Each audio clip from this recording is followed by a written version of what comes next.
Welcome back to Dracon's Plays, Dark Souls Remastered. Alright, so we got another new build for this one. I have the War Pick +5, Hollow Soldier Shield, Hollow Warrior Armor, Leather Gauntlets, and Leather Boots. And I want to check something. No, I didn't. Oh, that sucks. So yeah, the Undead Merchant, I bought all of his unique weapons. I didn't buy all of his shields. That sucks. Alright, I'll just have to plan for that later. Alright, don't need those, so I can de-equip. Alright. Anyways, so, in this episode, we're going to be headed down to the Valley of the Drakes. Consequently, this one is going to be on the shorter side. Did I ever... I think I did.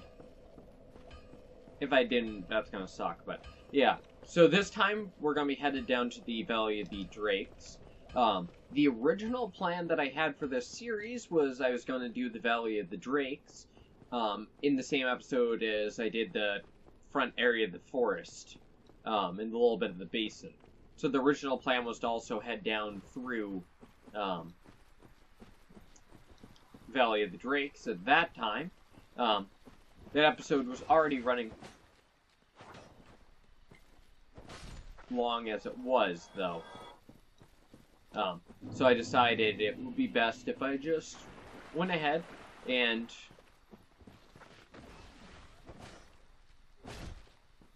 nice. Yeah. Did it in this episode. So this one's gonna end up being a little bit on the shorter side, but that makes it the perfect opportunity to add a little bonus segment using the cool Dark Souls map viewer that you're able to get on PC. So at some point during this episode, probably towards the end, we're going to switch over to the to capture the map viewer that I've already done. Check out some cool stuff there. Alright. Oh, that's not correct. But anyways, to start with, we have to head down to the Valley of the Drakes. Now, Valley of the Drakes is honestly on the more difficult side, especially for an early game character like this one. So it'll be interesting to see how this goes.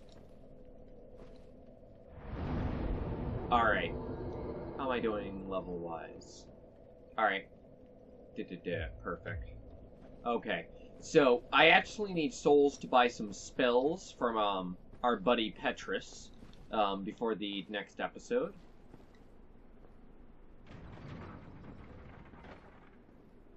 Now, one little cool, thing is, modders, Hot Pocket Remix has actually done something with it.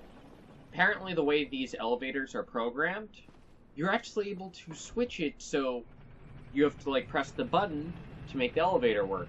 So, Hot Pocket Remix was able to lock out this elevator, so you actually had to go down through Blighttown the regular way and activate the elevator down here, thus making another shortcut.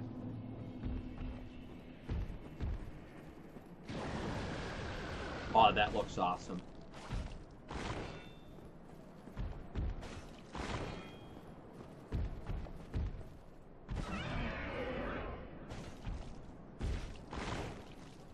Oh, that was weird.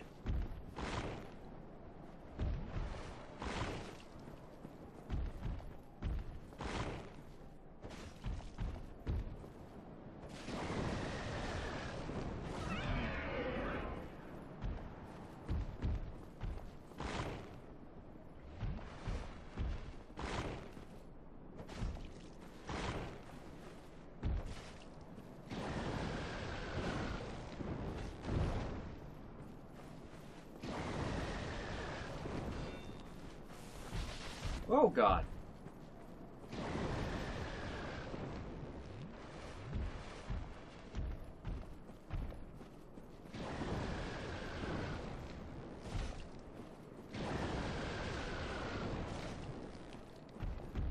Interesting, you can't get counter hits.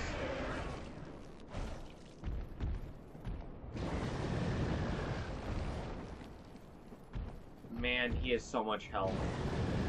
I am doing crap damage.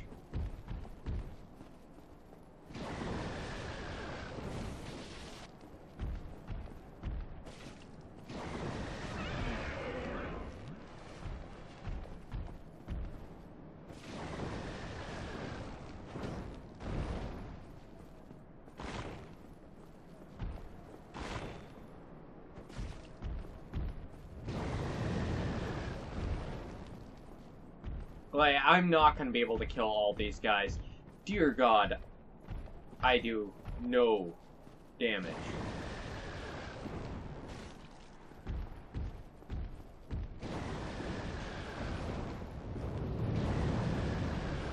I've never seen him fly back like that.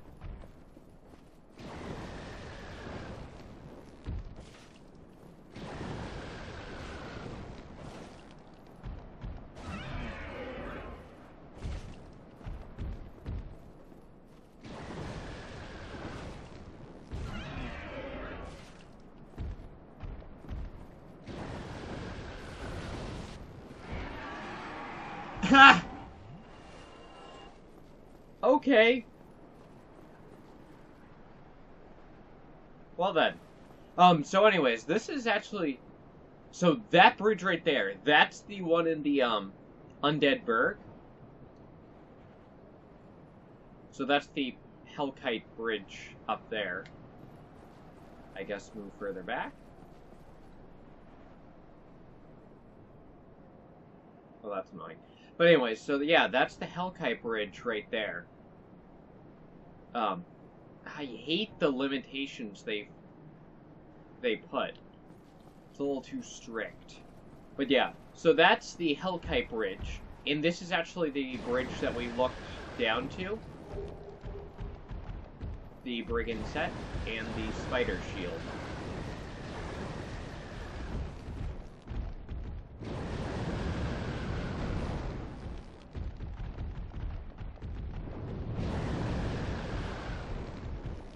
Dear God.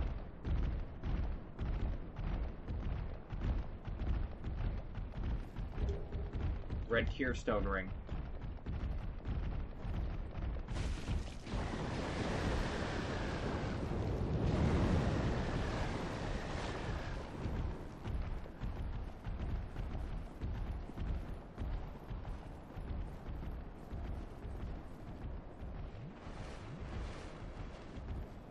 Alright, I don't know how I survived that.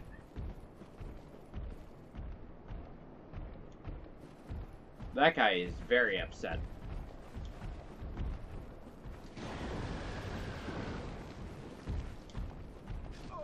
Really?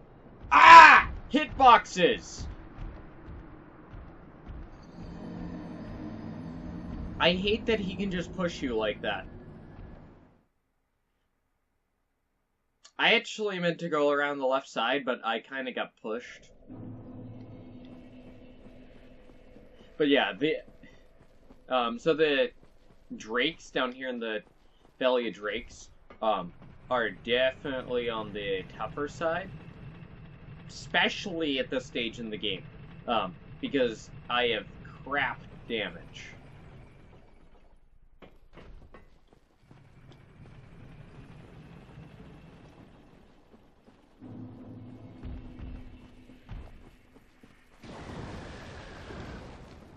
I pushed me.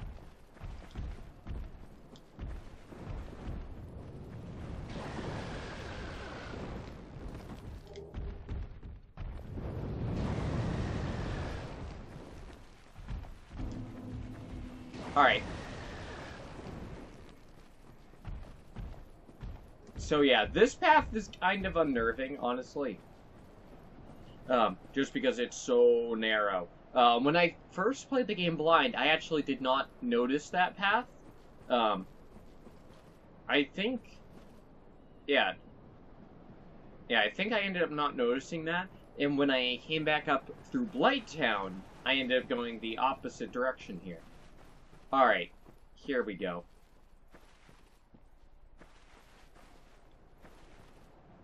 I do not remember him being this far over. Guess that's correct, though. Soul of a Proud Knight.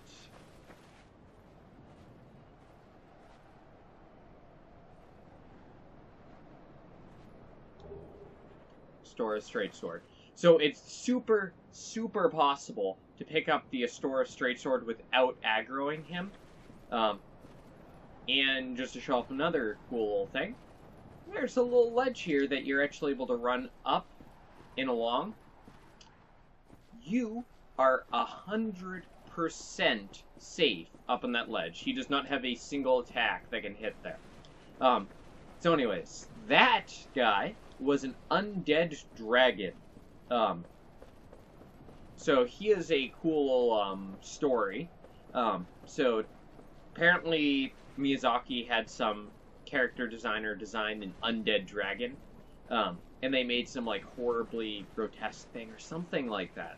I'm honestly not 100% sure on the details, but Miyazaki told him like, no, it's a dragon. It should be majestic and like have a certain presence to it. Even though it's in a state of decay, it should still have part of that majesty. Man, the lock-on distance sucks. But anyways. So in case you're wondering, what I am doing right now is going to get the key to the shortcut.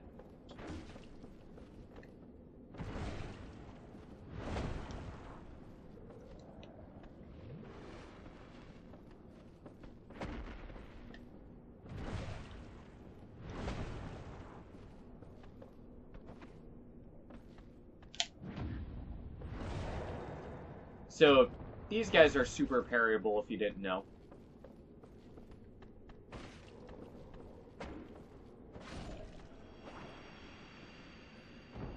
They also tend to drop poop. Like, literally poop. They also have a chance of dropping their club.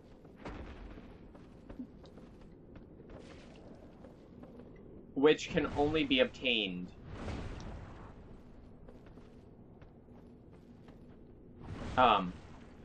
by their drop.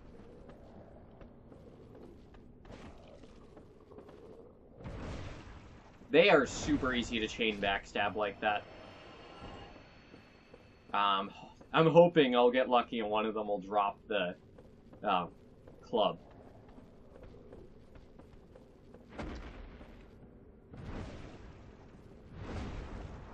Alright, camera.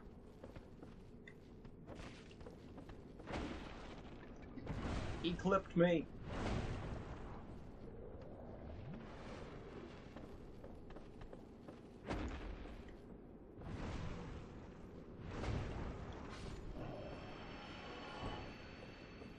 No, it's a super rare drop, so I wasn't likely to get it at all. So we got the Blighttown name pop a little bit early, but I am doing this specifically for the key to the New Londo ruins. But yeah, so down there is Blighttown.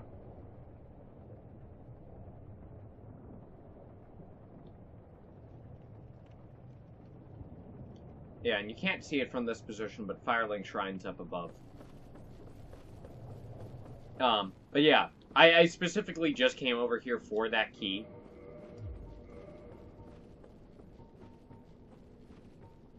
Key to the iron bars separating the ruins of New Londo and Drake Valley.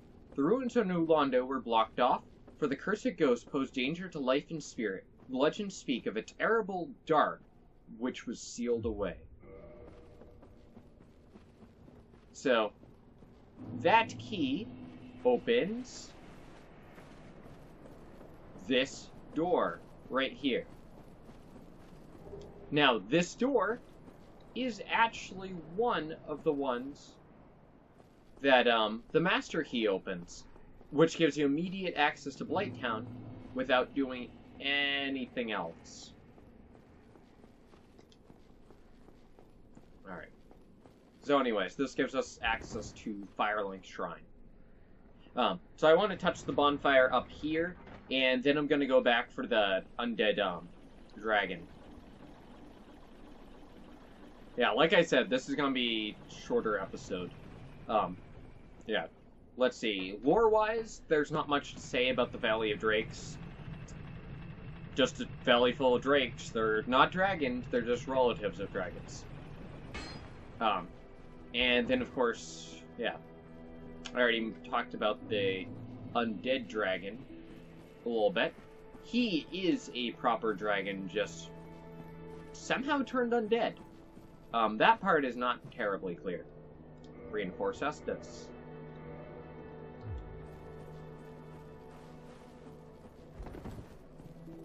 Alright.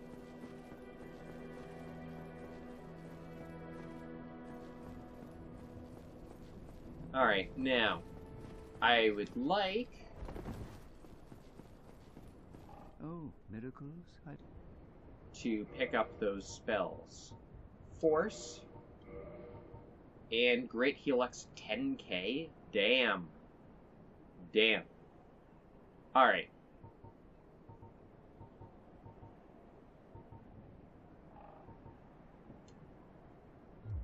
Come again. 10,000. Alright.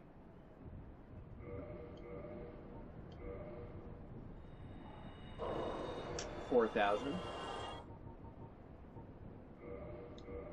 Alright, each one of these is worth 1,000 rather. And then finally, alright, one of these.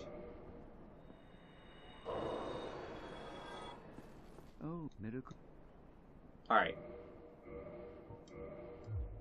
Come again. Nice. Alright, so that gives me the spells I want.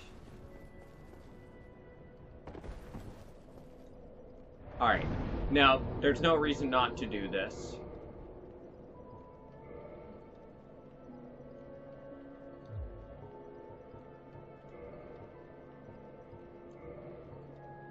Alright. Nice. Alright. Yeah, and I might as well throw Force on.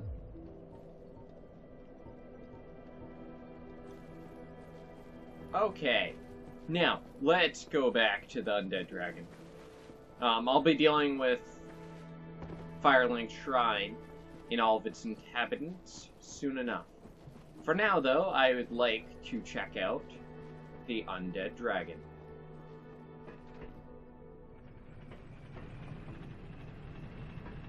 Alright. Now, game design-wise, there's not really much to say about the Valley of Drakes. It's just a small intermediary area with tough enemies that are meant to disincentivize you just running through or trying to get all the loot. But, you know what you're doing, it's not too hard to get it. Red Tearstone Ring that you get from here, which I probably should actually read, is pretty decent. Alright, rare, yeah, same thing, Imminent Death. Red Tearstone from Kareem, the others from Katarina, boost the attack of its wearer when in danger. I believe it's a 50% attack boost, so quite substantial, actually.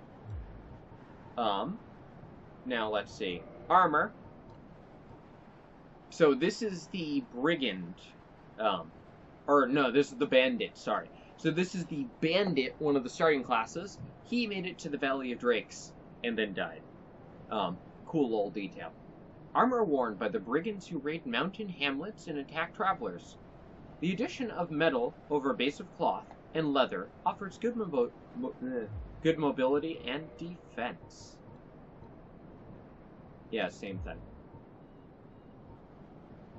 And Spider Shield. Shield of Savage Mountain Bandits, uniquely shaped with a large black spider etched upon it. Has resistance to poison. That shield's super good. We will be using that later on when we properly go into Blight Tech. Now, let's see. So this guy here. Alright. has a lot of health, especially for this point in the game.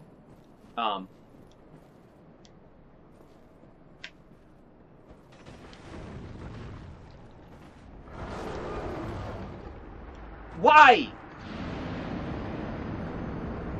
Why did it queue up a regular attack?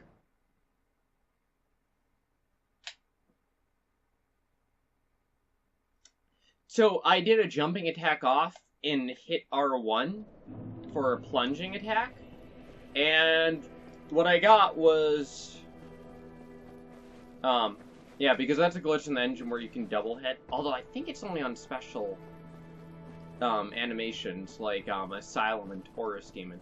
But anyways, yeah, but no, the engine just decided, hey, let's queue up a attack input, and then because the stagger property, I stood there like an idiot and got hit.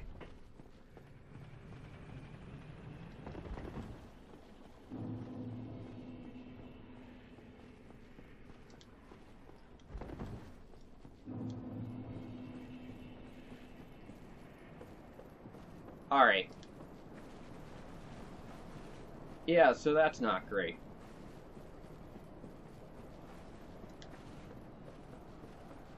So he is totally awake now and will always be awake. Now, what I'm actually going to do here is...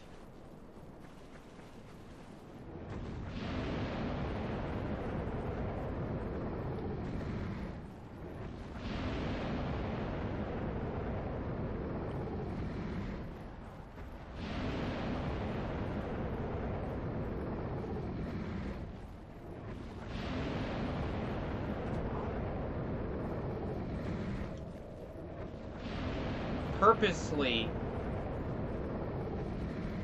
get toxic.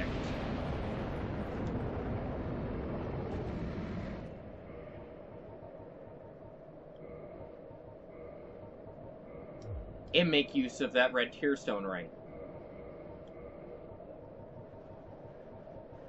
I should have upgraded my bow. That would have been a smart move.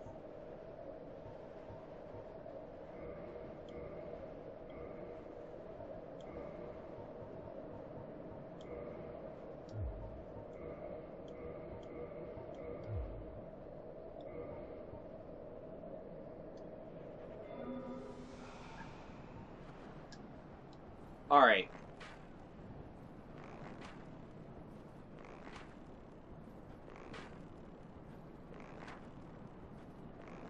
So I'm actually getting headshots here. If I shoot him further back,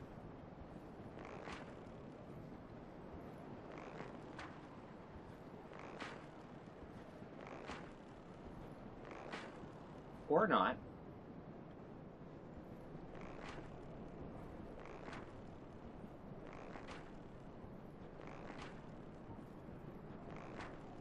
So, I have a damage buff from the red tearstone ring, and I'm still getting this crap damage. So imagine if I had, if I didn't have the red tearstone.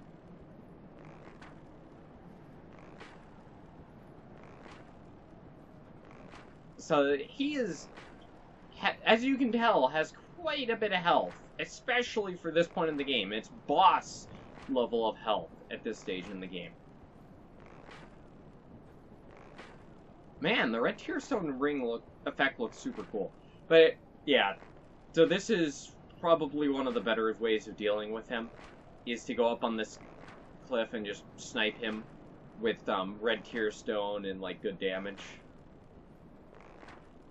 Alright, I'm gonna need to buy more arrows here pretty soon, because I am burning through them. I could also stand to upgrade a bow.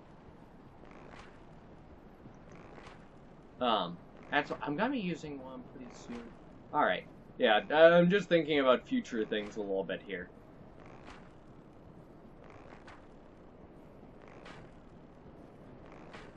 Alright, so I do have more arrows, the feather ones. I can't remember if those are more or less damage.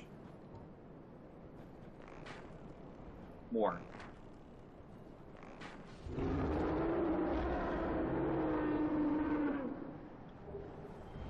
So he drops a dragon scale.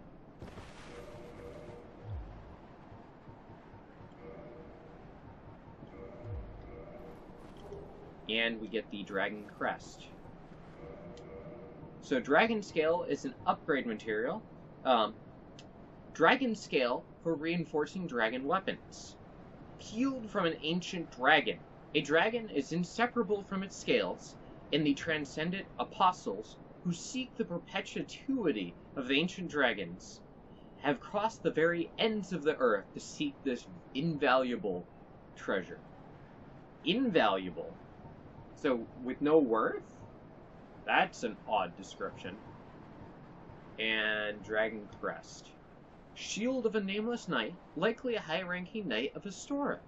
One of the enchanted blue shields, the Dragon Crest shield greatly reduces fire damage. So 85%, you get 95 on the Black Knight shield, plus higher stability, although twice the weight. So a little bit of a trade-off there. And Astora's Straight Sword. Straight Sword of an unknown knight, likely one of Astora's superiors. High-quality weapon with a powerful blessing. Actually, I probably should show that off. Yeah, so what it means by that, if you look on the bottom, the auxiliary effect,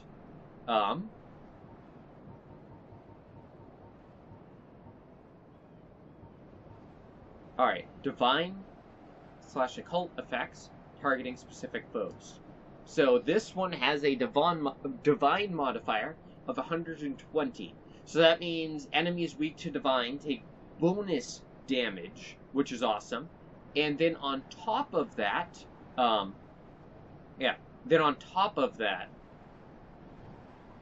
it has special effects on certain enemies that we're going to be seeing later on. But anyways, let's see. Yeah, I think that's pretty much it for the Valley of the Drakes. So I guess at this point, I am going to switch over to the footage I already got of the map viewer, so you guys can check that out. And then I'll come back to this, and we'll wrap up this episode. So anyways, enjoy the map viewer footage. Alright, so welcome to the map viewer.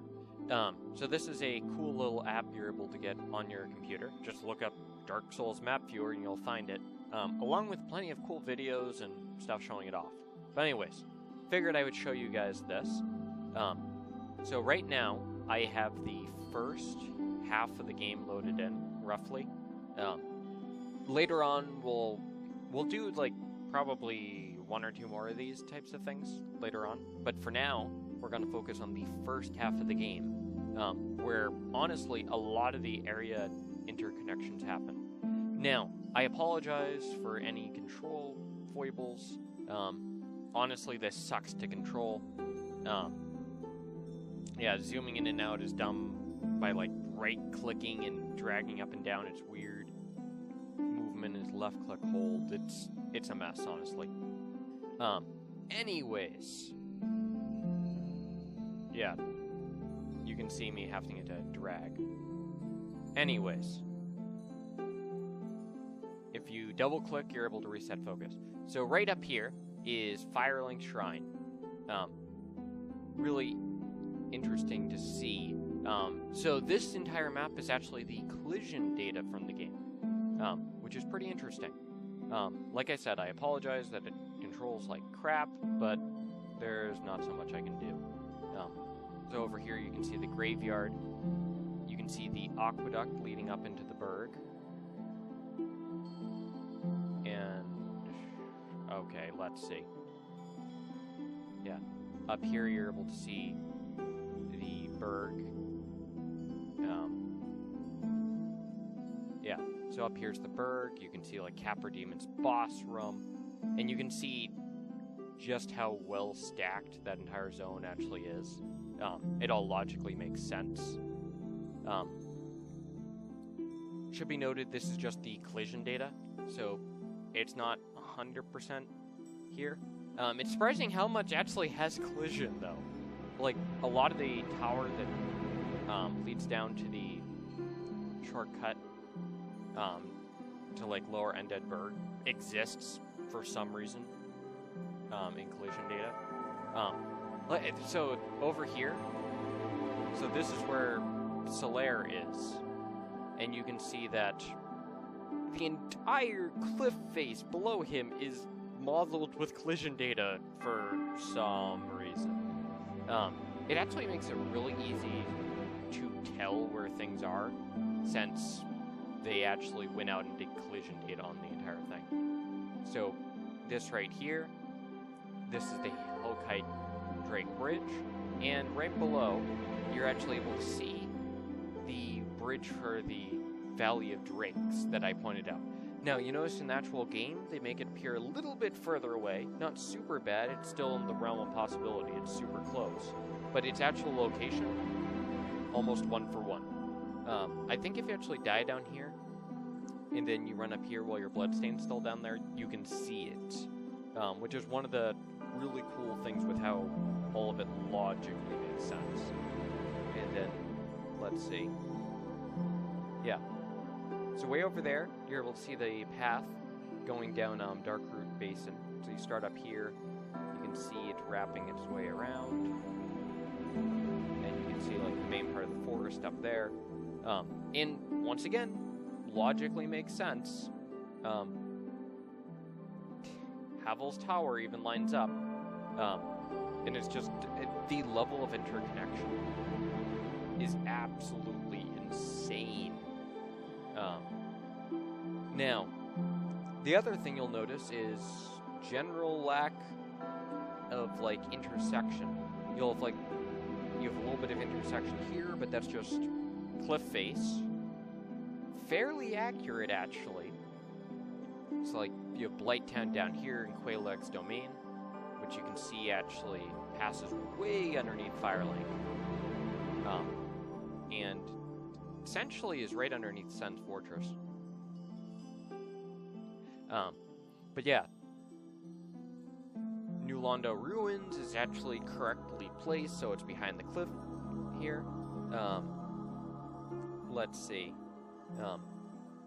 One spot where it's slightly fudged, it's not super bad, is right here.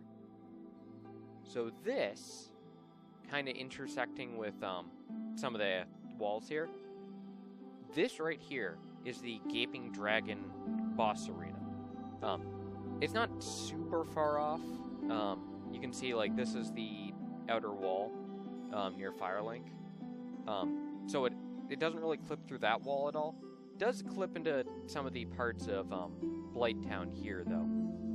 But not too bad. It's actually fairly accurate, which is one of the really, really cool things with Dark Souls. I've said it a few times now. But it's like, yeah, the levels logically make sense and connect in ways that honestly make sense. It's super cool to actually be able to see the map like this. They actually managed to do the same thing with Dark Souls 2. And in that one, oh man, you can see the problems. They become very, very apparent. Like there's 2-3 areas intersecting each other. You're able to see the exact connection between like Earthen Peak and the Earthen Peak and what's the Iron Keep. You're able to see how they don't make sense. But anyway, we're talking about Dark Souls 1. Let's not get into a thing on Dark Souls 2. Which should be noted is a good game and I do enjoy. Just to put that out there. But anyways, Dark Souls 1. Yeah. So, let's see, is there anything else I want to show off? Yeah, from the Undead Church, you're actually able to see it lines up, like, perfectly with, Sen's. Makes perfect sense. Links up to the forest good. And it's just like, it's absolutely insane how good the connections are. Sorry, I bumped the mic. you're able to see, like, the elevator leading down to Firelink. And it's just like, they spent a lot of time making sure that everything logically connected and made sense. It's one of those really, really cool little things. Now, it looks like there's a little bit of weirdness going on with the tower over there where we saw Havel. So let's just drop everything else, shall we?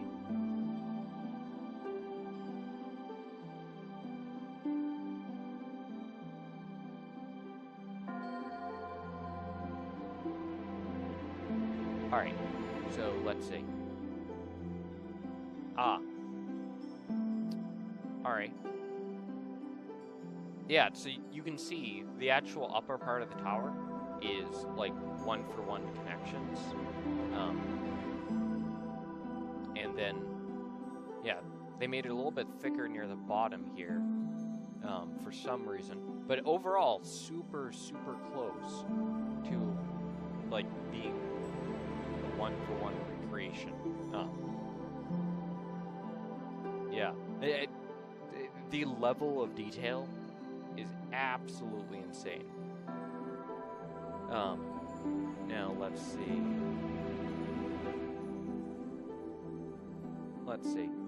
Oh, so we haven't really been down here yet, but it's interesting to see. So this is the lake down here, where you fight the Hydra, and you're actually able to see where the drop-offs are. You actually have a lot of space, especially if you go over here. Alright, cool. Alright. Like I said, we're only going to be looking at the front half of the game. Yeah, later on we'll look at the second half. We'll be looking at another time when we do the DLC, the forest, in both, yeah, so Darkroot Basin and Garden here, and then the DLC, Ulasil. We'll be messing with all of that. Super, super cool. Oh, just in case anyone's curious, the big disc down here, this is the Abyss. That's where you fight the Four Kings. Alright. Is there anything else to talk about? No, I think I got the bulk of it. But yeah, you're just able to see the insane interconnections in the front half of the game. Like I said, we'll be doing... Woo! That wasn't great. We'll be doing another one of these later on. For the second half, that one's going to be more dealing with Skybox and your views, since there's not nearly as many interconnections between levels later in the game. It's really the front half that's interconnected insanely well.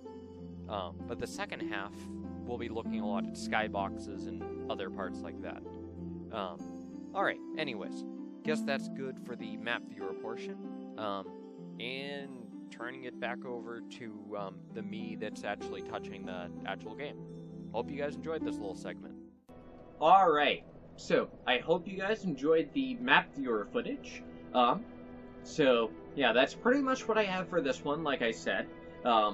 This is going to end up being on the shorter end compared to, well, shorter than any episode I've recorded so far.